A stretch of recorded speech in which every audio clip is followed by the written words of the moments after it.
రేపు వినాయక చవితి ఎంతో పవిత్రమైన రోజు. మనం చేసిన పాపాలను తొలగించుకునే రోజు. అయితే ఇలాంటి పవిత్రమైన రోజున కేవలం ఈ చెట్టును తాకితే చాలు గణపతి అనుగ్రహం కలుగుతుంది. తిరిగిలేని రాజయోగం పడుతుంది. మీకు నరక బాధలు ఉండకూడదంటే ఈ వినాయక చవితి రోజు ఈ చెట్టును తప్పక తాకాలి. ఈ చెట్టును తాకటం వలన అన్ని రకాల దోషాలు పోతాయి. కోట్ల వర్షం కురుస్తుంది. రాజయోగం పడుతుంది. నక్కతోక తొక్కినట్లుగా పట్టిందల్లా బంగారం అవుతుంది. మీరు చేసే ప్రతి పనిలో విజయాన్ని పొందుతారు. అష్టదరిద్రాలు పోయి అష్ట ఐశ్వర్యాలు కలుగుతాయి. కష్టాలు మొత్తం తొలగిపోతాయి. మీ కోరికలన్నీ కూడా నెరవేరుతాయి. ఇలాంటి రోజు కేవలం ఈ చెట్టును తాకితే చాలు అందులోని అద్భుత శక్తులు మన ఒంట్లోకి వచ్చి మనకు ఆరోగ్యపరంగా మానసిక పరంగా ఎన్నో శుభాలు కలుగుతాయి. జీవితం ఎంతో అద్భుతంగా మారిపోతుంది. మరి ఎంతో పవిత్రమైన వినాయక చవితి రోజున ఏ చెట్టును తాకితే మీ దశ తిరిగిపోతుంది అనే విషయాన్ని ఇప్పుడు మనం ఈ వీడియోలో వివరంగా తెలుసుకుందాం.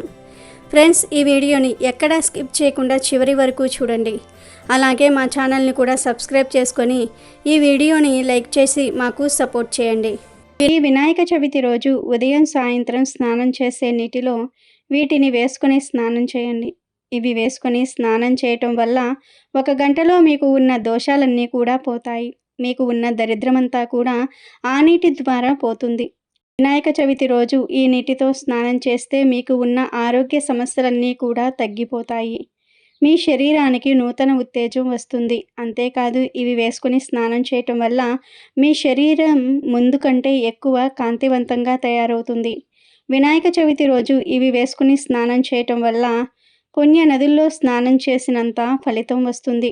అత్యంత పవిత్రమైన వినాయక చవితి రోజు ఉదయం స్నానం చేసే నీటిలో ఈ ఒక్కటి వేసుకుని స్నానం చేస్తే అన్ని పాపాలు ఆ నీటి ద్వారా పోతాయి. అంతేకాదు సకల శుభాలు కలిగేలాగా ఆ విఘ్నేశ్వరుడు దీవిస్తాడు. వినాయక చవితి రోజు ఉదయం స్నానం చేసే నీటిలో 4 గరికపోచలు, పసుపు, చిటికెడు ఉసిరి పొడి వేసుకొని గంగే చ యమునే చేవ గోదావరి సరస్వతి నర్మదే సింధు కావేరి జలే స్మిన్ సన్నిధం కురు అనే శ్లోకాన్ని చదివి స్నానం చేస్తే అన్ని పుణ్యనదులలో స్నానం చేసిన పుణ్యంతో పాటు పాపాలన్నీ కూడా పోతాయి. ఆ నీటి ద్వారా మీరు తెలిసి తెలియక చేసిన పాపాలన్నీ కూడా పోయి కోటి జన్మల పుణ్యం వస్తుంది. అంతటి శక్తి గరికపోచలకు ఉంది. ఆయుర్వేదం కూడా ఇలా స్నానం చేయటం వలన ఒంటికి ఎంతో ఆరోగ్యకరమని సూచిస్తుంది. మరి ప్రతి ఒక్కరూ రేపు వినాయక చవితి రోజు వీటిని వేసుకుని స్నానం చేయండి. మీకు ఉన్న దరిద్రాన్ని తొలగించుకోండి. మంచి ఆరోగ్యాన్ని పొంది ఆనందంగా జీవించండి. వినాయక చవితి రోజు ఎవరైతే ఇప్పుడు మనం చెప్పుకున్న విధంగా స్నానం చేస్తారో వారిని వినాయకుడు అనుగ్రహించి వారికి ఉన్న సమస్యలను తొలగిస్తాడు. వినాయకుడి అనుగ్రహం మీపై ఎల్లప్పుడూ ఉండాలంటే రేపు వీటిని స్నానం చేసే నీటిలో వేసుకుని స్నానం చేయండి. శుభ ఫలితాలను పొందండి. ఇక చివరిగా వినాయకుడికి సంబంధించిన ఒక కథను విందాం. ఒకరోజు స్వర్గలోకంలో దేవతలు, మునులు పరమేశ్వరుని దగ్గరకు వెళ్ళి ఏ పని చేసినా విఘ్నం రాకుండా కొలుచుకోవడానికి వీలుగా ఒక దేవుడిని కనికరించమని కోరతారు. అందుకు తామే సరైన వారమని వినాయకుడు, కుమారస్వామి ఇద్దరూ కూడా పోటీ పడతారు. అప్పుడు పరమేశ్వరుడు ఇద్దరికీ ఓ పరీక్ష పెడతారు. మీలో ఎవరైతే ముల్లోకములు తిరిగి పుణ్యనదుల్లో స్నానం చేసి వస్తారో వారే ఈ పదవికి అర్హులు అని చెప్తాడు. దీంతో వెంటనే కుమారస్వామి తన నెమలి వాహనంపై వెళ్ళిపోతాడు. వినాయకుడు మాత్రం తాను ఎలా ఈ కార్యాన్ని పూర్తి చేయగలను అనే సందేహాన్ని శివుడు ముందుంచుతాడు. అప్పుడు శివయ్య తన కొడుకుకు నారాయణ మంత్రం జపించమని చెప్తాడు. ఆ మంత్రాన్ని ఒక్కసారి జపిస్తే 300 కల్పంలో ఉన్న పుణ్యనదుల్లో స్నానం చేసినట్టవుతుందని చెప్తాడు. ఇందుకు అంగీకరించిన గణనాథుడు ఈ మంత్రాన్ని ముల్లోకములకు సమానమైన తల్లిదండ్రుల చుట్టూ 3 సార్లు ప్రదక్షిణ చేస్తాడు. దీంతో కుమారస్వామికి 3,50,00,000 నదులలో ఏ నదికి వెళ్ళినా అప్పటికే గణేశుడు ఆ నదిలో స్నానం చేసి తనకు ఎదురు వస్తున్నట్లుగా కనిపించేవాడు. అన్ని నదులు తిరిగి కైలాసానికి వచ్చేసరికి అదే సమయంలో అన్న వినాయకుడు తండ్రి పక్కనే ఉంటాడు. విషయం తెలుసుకున్న కుమారస్వామి తన అహంకారానికి చింతించి తండ్రి అన్న మహిమ తెలియక తప్పు చేశా, నన్ను క్షమించి అన్నకే ఆధిపత్యం ఇవ్వండి అంటాడు. అలా భాద్రపద శుద్ధ చవితి రోజున గజాననుడు విఘ్నేశ్వరుడు అయ్యాడు. ఎంతో పవిత్రమైన వినాయక చవితి రోజు మీరు ఈ చెట్టును తాకితే చాలు మీ దశ మారిపోతుంది, నరక బాధలు పోతాయి, మహారాజయోగం పడుతుంది అని శాస్త్రాలు చెప్తూ ఉన్నాయి. చెట్లు మొక్కలు మానవ జాతికి ఎంతో మేలు చేస్తూ ఉంటాయి. ప్రతి సంవత్సరం చిగురిస్తూ పుష్పిస్తూ కాయలు పండ్లు అందించే వాటిని చెట్లు అంటారు. అలా కాకుండా ఒక్కసారి కాచి చనిపోయే వాటిని మొక్కలు అంటారు. చెట్లు నేల పట్టుత్వాన్ని భూసారాన్ని చక్కగా కాపాడుతాయి. ప్రకృతికి అందాలను చేర్చటంలోనూ వ్యవసాయంలోనూ చెట్లు ప్రధాన పాత్ర పోషిస్తూ ఉంటాయి. చెట్లు తదితరాలలో కూడా మనిషిలో ఉన్నట్లే పంచభూతాలు ఉన్నాయి.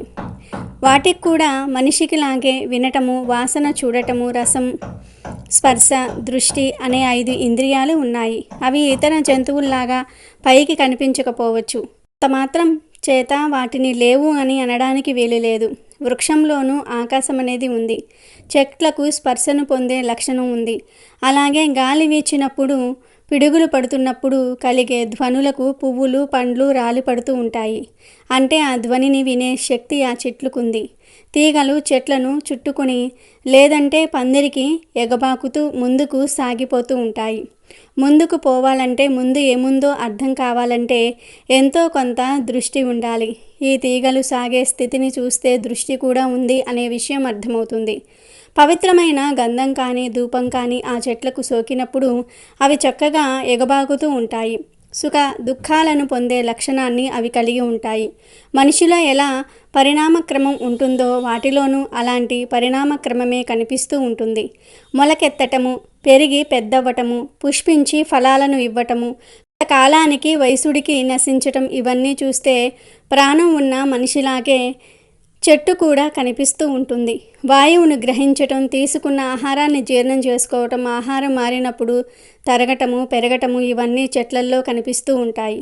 వ్యాధి సోకితే మనిషి బాధపడినట్లే చీడపీడలు సోకిన చెట్టు కూడా బాధపడుతున్నట్లు, నీరసించినట్టు కనబడుతుంది.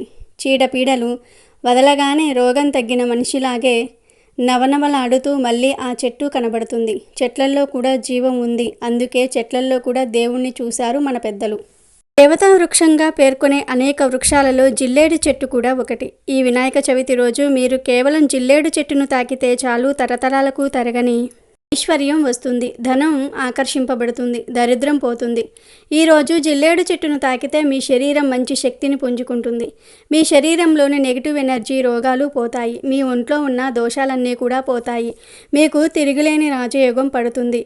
జిల్లేడు చెట్టులో స్వయంగా విఘ్నేశ్వరుడే కొలువై ఉంటాడు గనుక వినాయక చవితి రోజు మీకు ఎక్కడ జిల్లేడు చెట్టు కనిపించినా ఆ చెట్టుకు చెంబుతో కొన్ని నీళ్లు పోసి తర్వాత చెట్టుకు నమస్కారం చేసుకొని చెట్టు మొదట్లో చిటికెడు పసుపు కుంకుమలు చల్లి 11 సార్లు జిల్లేడు చెట్టును తాకండి. అంటే జిల్లేడు చెట్టు దగ్గర మాత్రమే ఇదంతా చేయాలి. ఇలా ఈరోజు జిల్లేడు చెట్టును తాకేటప్పుడు మనసులో మీ కోరికను చెప్పుకుంటే ఆ కోరిక త్వరగా నెరవేరుతుంది. ఇలా జిల్లేడు చెట్టును తాకిన తర్వాత కాసేపు ఆ చెట్టు దగ్గర కూర్చోండి. 1-2 నిమిషాలు కూర్చొని ఆ చెట్టు నుండి వచ్చే గాలిని పీల్చండి. ఇదంతా చేయలేకపోయినా కేవలం జిల్లేడు చెట్టును తాకినా చాలు, అందులోని అద్భుత శక్తులు మీలోకి ప్రవేశించి మీ దశ మారిపోతుంది. మీలోని నెగిటివ్ ఎనర్జీని ఆ చెట్టు లాగేసుకుంటుంది, మీ కష్టాలను తీసేసుకుంటుంది. విఘ్నేశ్వరుడి అనుగ్రహం కలుగుతుంది, మంచి పాజిటివ్ ఎనర్జీ లభిస్తుంది. ఇలా ఈరోజు జిల్లేడు చెట్టును తాకితే ధనవర్షం కురుస్తుంది, తరతరాలకు తరగని ఐశ్వర్యం కలుగుతుంది, నరక బాధలు తప్పుతాయి, మహారాజయోగం పడుతుంది అని శాస్త్రాలు చెప్తూ ఉన్నాయి.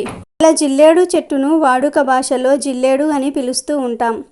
బంజరు భూమి సహా ఎక్కడ పడితే అక్కడ ఈ మొక్క మనకు కనిపిస్తూ ఉంటుంది. దీని పూలు వినాయకుడికి చాలా ప్రీతికరమైనవి. మిమ్మల్ని దురదృష్టం వెంటాడుతూ ఉన్నట్లయితే తెల్ల జిల్లేడు చెట్టు వేరును కుడి చేతికి కట్టుకుంటే ఆ దురదృష్టం పోతుంది. కాబట్టి అందరూ వినాయక చవితి రోజున జిల్లేడు చెట్టును తాకి కష్టాలను నరక బాధలను వదిలించుకుని శుభ ఫలితాలను పొంది సంతోషంగా జీవించండి. దేవుళ్ళందరికీ ప్రథమ నాయకుడు వినాయకుడు. ఆ గణపతిని పూజించని వేడుకోని భక్తులు ఉండరు. ఆయన లేనిది ఏ కార్యము జరగదు. అంతటి దేవదేవుణ్ణి మనము కొలిచేటప్పుడు చాలా పేర్లతో ఆయనను పూజిస్తాము. వినాయకుడు సకల దేవతా గణాలకు అధిపతి, అన్ని అడ్డంకులు తొలగించే విఘ్నరాజు. అన్ని కార్యములకు పూజలకు ప్రథమంగా పూజలు అందుకునేవాడు వినాయకుడు. వినాయక చవితి వచ్చిందంటే భక్తులకు పెద్ద పండుగే. భాద్రపద మాసమున చవితి రోజున గణపతిని కొలవని భక్తుడు ఉండడు. మరి అంతటి ఈ అగ్రదేవుణ్ణి పూజించేటప్పుడు వినాయకుడు, విఘ్నేశ్వరుడు, లంబోదరుడు, గణపతి, ఏకదంతుడు, వక్రతుండు, మూషిక వాహనుడు, జగనానుడు, ధూమకేతువు లాంటి వివిధ రకాల పేర్లతో పూజిస్తాము. ఇవన్నీ బొజ్జ గణపయ్యను ముద్దుగా పిలుచుకునే పేర్లు. గణపతిని వేడుకుంటే తీరని కోరిక లేదు. ఆరోగ్యం, అభయం, విజయం, సంతోషం, సంపద, ధైర్యము అన్నిటినీ ప్రసాదించే స్వామి ఈ గణపయ్య. ఏదైనా పాపాలు కానీ తప్పులు కానీ చేస్తే క్షమించమని మిగతా దేవతల ముందు కోరుకుంటారు. కానీ వినాయకుని ముందు మాత్రం గుంజీలు తీస్తాం. ఇలా ప్రతిదీ ప్రత్యేకత కలిగిన దేవుడు ఆదినాయకుడు వినాయకుడు. భక్తితో గణపతిని పూజించిన వారికి అష్టైశ్వర్యాలు కలుగుతాయని పండితులు చెప్తూ ఉన్నారు. అలాంటి విఘ్నేశ్వరుడి పుట్టినరోజైన వినాయక చవితి రోజు మనం చేసే ఏ చిన్న పూజకైనా పరిహారానికైనా 1,00,000 రెట్ల ఫలితం ఉంటుంది. ఇక రావి చెట్టు విషయానికి వస్తే హిందూ ధర్మంలో దీనికి అత్యంత పవిత్రమైన స్థానం ఉంది. దీనిని అశ్వత్థ వృక్షం అని కూడా అంటారు. రావి చెట్టు సాక్షాత్తు త్రిమూర్తుల స్వరూపం. చెట్టు యొక్క వేళల్లో బ్రహ్మదేవుడు, కాండంలో శ్రీ మహావిష్ణువు, కొమ్మలలో పరమేశ్వరుడు కొలువై ఉంటారని పురాణాలు చెప్తూ ఉన్నాయి. అందుకే రావి చెట్టుకు ప్రదక్షిణ చేస్తే త్రిమూర్తులకు ప్రదక్షిణ చేసినంత పుణ్యం లభిస్తుంది. ఇంతటి దైవశక్తి కలిగిన రావి చెట్టు యొక్క ఆకులో కూడా అనంతమైన సానుకూల శక్తి నిక్షిప్తమై ఉంటుంది. ఈ ఆకుకు పరిసరాలలోని ప్రతికూల శక్తులను గ్రహించి సానుకూల శక్తిని వెదజల్లే అద్భుతమైన గుణం ఉంది. అలాంటి శక్తివంతమైన రావి ఆకును అత్యంత పవిత్రమైన వినాయక చవితి రోజున ఆ విఘ్నేశ్వరుడి అనుగ్రహంతో మనం సిద్ధింపజేసుకుంటే అది ఒక అద్భుతమైన ధనాకర్షణ యంత్రంగా పనిచేస్తుంది. ఇప్పుడు ఈ పరిహారాన్ని ఎలా చేయాలో తెలుసుకుందాము. వినాయక చవితి రోజున ఉదయాన్నే సూర్యోదయానికి ముందే నిద్రలేచి తలస్నానం చేసి ఉతికిన శుభ్రమైన వస్త్రాలను ధరించాలి. తర్వాత మీ పూజ గదిని శుభ్రం చేసుకొని మీరు పూజ కోసం తెచ్చుకున్న వినాయకుడి ప్రతిమను ప్రతిష్ఠించుకోవాలి. ముందుగా దీపారాధన చేసి వినాయకుడికి యథాశక్తి పూజ చేయాలి. పూజ పూర్తయిపోయిన తర్వాత మీరు రావి ఆకును తెచ్చుకోవడానికి వెళ్ళాలి.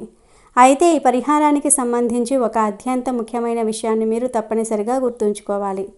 రావి చెట్టును మనం సామాన్యమైన వృక్షంగా భావించకూడదు. అది సాక్షాత్తు శ్రీ మహావిష్ణువు యొక్క స్వరూపం. అందుకే దానిని అశ్వత్థ వృక్షం అని పిలుస్తూ దేవతగా పూజిస్తాము. అందువల్ల మనం గుడిలో లేదా మరేదైనా పవిత్ర స్థలంలో పూజలు అందుకుంటున్న రావి చెట్టు నుండి ఆకును నేరుగా తెంపకూడదు.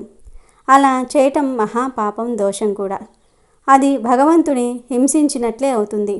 మరి ఆకుని ఎలా సంపాదించాలి అనే సందేహం మీకు రావచ్చు. దానికి ఒక మార్గం ఉంది. మన ఇళ్ళ చుట్టుప్రక్కల పెరట్లో లేదా పాడుబడిన గోడల వద్ద ఎలాంటి పూజలు అందుకోకుండా వాటంతటా అవే ఎన్నో రావి చెట్లు మొలుస్తూ ఉంటాయి. అలాంటి చెట్టు నుండి, అంటే పూజలు అందుకొని చెట్టు నుండి మీరు ఆకును నేరుగా తెంపుకోవచ్చు. దానివల్ల ఎలాంటి దోషము ఉండదు. కాబట్టి ఈ తేడాను స్పష్టంగా గమనించి ఆలయ ప్రాంగణంలో లేదా మీరు నిత్యం పూజించే చెట్టు నుండి కాకుండా సాధారణంగా పెరిగే రావి చెట్టు నుండి మాత్రమే ఆకును స్వీకరించండి. ఈ నియమాన్ని పాటిస్తేనే మీకు పరిహారం యొక్క సంపూర్ణ ఫలం దక్కుతుంది. ఇలాంటి సాధారణ ప్రదేశంలో ఉన్న రావి చెట్టు వద్దకు వెళ్ళాక మొదట ఆ వృక్షదేవతకు మనసులోనే నమస్కారం చేసుకొని, ఓ వృక్షరాజా, నా జీవితంలోని కష్టాలు తొలగిపోవడానికి, నా ఇంట్లో సిరి సంపదలు నిండడానికి నేను ఒక పవిత్రమైన కార్యం కోసం మీ నుండి ఒక పత్రాన్ని స్వీకరిస్తున్నాను. దయచేసి నన్ను అనుగ్రహించు అని ప్రార్థించాలి. ఆ తర్వాత చెట్టు మీద ఉన్న ఒక మంచి తాజాగా పచ్చగా ఎక్కడా చిరుగులు లేకుండా పురుగులు తినకుండా ఉన్న ఒకే ఒక్క ఆకును చాలా నెమ్మదిగా జాగ్రత్తగా కొయ్యాలి. కింద పడిన ఆకులను తీసుకోకూడదు. చెట్టు నుండి నేరుగా కోసిన ఆకునే వాడాలి. ఆ ఆకును ఇంటికి తీసుకువచ్చి మొదట గంగాజలంతో కానీ లేదా పసుపు కలిపిన స్వచ్ఛమైన నీటితో కానీ శుభ్రంగా కడగాలి. ఆకును తుడిచి మీ పూజ గదిలో వినాయకుడి పటం లేదా విగ్రహం ముందు ఉంచాలి. ఇప్పుడు మీ ఉంగరం వేలితో కొద్దిగా శ్రీగంధాన్ని తీసుకొని ఆ రావి ఆకు మీద ఒక స్వస్తిక్ గుర్తును వేయాలి. స్వస్తిక్ అనేది సాక్షాత్తు గణపతి స్వరూపం, సకల శుభాలకు సంకేతం. స్వస్తిక్ గుర్తు వేసిన తర్వాత ఆకుకు పసుపు కుంకుమ అక్షింతలు పెట్టి ఒక పువ్వును సమర్పించాలి. ఆ తర్వాత ధూపం దీపం చూపించి ఆ రావి ఆకును పూజించాలి. ఇప్పుడు అసలైన ప్రక్రియ మొదలవుతుంది. మీరు ఆ ఆకు ముందు కూర్చుని మీ 2 కళ్ళు మూసుకొని మీరు ఏకాగ్రతతో ఆ విఘ్నేశ్వరుడిని మనస్ఫూర్తిగా ప్రార్థించాలి. మీ మనసులోని బాధనంతా మీరు పడుతున్న కష్టాలన్నిటినీ ఆయన పాదాల వద్ద ఉంచండి. ఓ ప్రథమ పూజనీయ గజానన ఏకదంత, నా జీవితంలోని సకల ఆటంకాలను దారిద్ర్యాన్ని తొలగించి నన్ను పట్టి పీడిస్తున్న దరిద్ర దేవతను నా ఇంటి నుండి ప్రారద్రోలు తండి. నేను ఎంతో కష్టపడుతున్నా ఫలితం దక్కటం లేదు. దయచేసి నన్ను కరుణించు. ఈ రావి ఆకును ఒక సాధారణ ఆకుగా కాకుండా నా ఇంట్లోకి నా వ్యాపారంలోనికి ధనాన్ని ఐశ్వర్యాన్ని సిరి సంపదలను ఆకర్షించే ఒక శక్తివంతమైన ధనాకర్షణ యంత్రంగా మార్చు స్వామి అని హృదయపూర్వకంగా వేడుకోవాలి. మీ కళ్ళ నుండి 2 కన్నీటి బొట్లు రాలినా పర్వాలేదు. మీ ఆర్తి ఆ స్వామికి చేరాలి. ఆ తర్వాత వినాయకుడికి అత్యంత ప్రీతికరమైన శక్తివంతమైన ఓం గం గణపతియే నమః అనే మూలమంత్రాన్ని 108 సార్లు జపించాలి. మీరు తులసిమాలతో కానీ రుద్రాక్షమాలతో కానీ లేదా మీ చేతి వేళ్లతో కానీ లెక్కించుకోవచ్చు. అయితే ఇక్కడ అత్యంత ముఖ్యమైన విషయం భావన. మీరు మంత్రాన్ని కేవలం పెదవులతో పలకటం కాదు. మీ మంత్రశక్తి అంతా, మీ సంకల్ప శక్తి అంతా, ఆ విఘ్నేశ్వరుడి దివ్యశక్తి అంతా ఒక ప్రవాహంలా వచ్చి ఆ రావి ఆకులోనికి ప్రవేశిస్తున్నట్లుగా బలంగా భావన చేయాలి. ప్రతి మంత్ర జపంతో ఆ ఆకు మరింత తేజోవంతంగా శక్తివంతంగా మారుతున్నట్లుగా ఊహించుకోవాలి. ఆ ఆకు నుండి ఒక దివ్యమైన కాంతి వస్తున్నట్లుగా మీ మనోనేత్రంతో చూడాలి. 108 సార్లు జపం పూర్తయిన తర్వాత 1 నిమిషం పాటు కళ్ళు మూసుకొని ప్రశాంతంగా ధ్యానం చేయండి. ఇప్పుడు మీ ముందున్నది ఒక సాధారణ రావి ఆకు కాదు. అది మంత్రశక్తితో దైవశక్తితో సిద్ధింపజేయబడిన ఒక అద్భుతమైన యంత్రం. ఇది ఒక పవిత్రమైన తాయెత్తు. ఇప్పుడు అత్యంత ముఖ్యమైన చివరి ఘట్టం. ఎంతో శ్రమించి భక్తితో శక్తివంతం చేసిన ఈ రావి ఆకు యంత్రాన్ని ఇంటిలో ఎక్కడ పెట్టాలి? అదే అసలైన రహస్యం. దీనిని ఎక్కడ పడితే అక్కడ పెట్టకూడదు. మీరు డబ్బు ఎక్కడైతే దాస్తారో అంటే మీ ఇంటిలోని బీరువాలో, మీ లాకర్లు, మీ క్యాష్ బాక్సులు చాలా జాగ్రత్తగా పవిత్రంగా పెట్టుకోవాలి. వ్యాపారస్తులైతే మీ గల్లాపెట్టెలో పెట్టుకోవాలి. ఒకవేళ బీరువాలో పెడితే మీరు డబ్బు బంగారం పెట్టే అరలో వాటితో పాటుగా ఈ ఆకును పెట్టాలి. కావాలంటే ఒక చిన్న పసుపు రంగు వస్త్రంలో చుట్టి కూడా పెట్టవచ్చు. మహిళలు తమ హ్యాండ్ బ్యాగ్లో లేదా పర్సులో కూడా దీనిని పెట్టుకోవచ్చు. దీనివల్ల అనవసరమైన ఖర్చులు తగ్గి పొదుపు పెరుగుతుంది. ఈ ఆకును సరైన స్థానంలో పెట్టిన మరుక్షణం నుండి అది ఒక శక్తివంతమైన అయస్కాంతంలా పనిచేసి మీ ఇంట్లోకి మీ వ్యాపారంలోనికి ధనాన్ని ఆకర్షించటం ప్రారంభిస్తుంది. మీరు దీని ఫలితాన్ని కొద్ది గంటల్లోనే లేదా 1-2 రోజుల్లోనే గమనించగలరు. ఏదో ఒక రూపంలో మీకు డబ్బు వచ్చి చేరుతుంది. ఎప్పటి నుండో రావలసిన బాకీలు వసూలవుతూ ఉంటాయి. వ్యాపారంలో లాభాలు పెరుగుతాయి. ఉద్యోగంలో ప్రమోషన్ లేదా ఇంక్రిమెంట్ రూపంలో ధనలాభం కలుగుతుంది. ఊహించని మార్గాల నుండి డబ్బు మిమ్మల్ని వెతుక్కుంటూ వస్తుంది. అయితే ఒక విషయాన్ని గుర్తుంచుకోండి.